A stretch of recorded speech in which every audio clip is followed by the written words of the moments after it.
Pemirsa, aksi unjuk rasa digelar di depan kantor Gubernur Sumatera Selatan oleh Sriwijaya Corruption Watch menuntut memecat Direktur Utama Jakabaring Sport City Meina Fatriani Paloh karena diduga melakukan pelanggaran nilai gaji yang ditetapkan dari tahun 2018-2023 dengan rincian dugaan kerugian negara mencapai 5 miliar. Pertama, tentang JSC.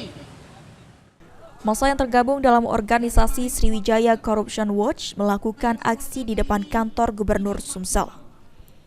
Massa menuntut PJ Gubernur Sumsel untuk memecat Direktur Utama Jakabaring Sport City, Meina Fatriani Paloh, karena diduga telah melakukan pelanggaran penetapan nilai pendapatan gaji dari tahun 2018-2023 dengan dugaan kerugian negara mencapai 5 miliar rupiah lebih.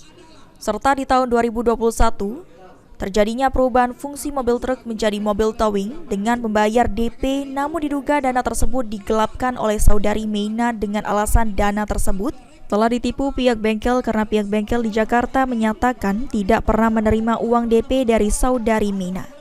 Lalu Direktur Utama Jakabaring Sport City juga tidak optimal menjalankan tugasnya karena sebagian besar sering keluar kota ke Jakarta. Kami menyampaikan kepada PJ Gubernur Sumatera Selatan untuk melakukan segera evaluasi terhadap kinerja Direktur Utama JSC, Jakabaring Sport City, karena kita melihat bahwa tidak baik kalau dipertahankan karena sampai hari ini JSC tidak maksimal.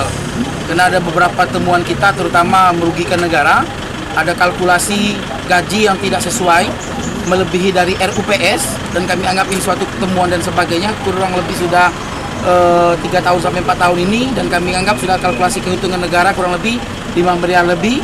Maka dari itu ini agar dilakukan evaluasi oleh pihak Gubernur Sumatera Selatan. Massa selanjutnya membubarkan diri usai diterima perwakilan dari pembinaan BUMD Sekda Provinsi Sumatera Selatan yang berjanji akan menyampaikan tuntutan massa ke PJ Gubernur Sumatera Selatan.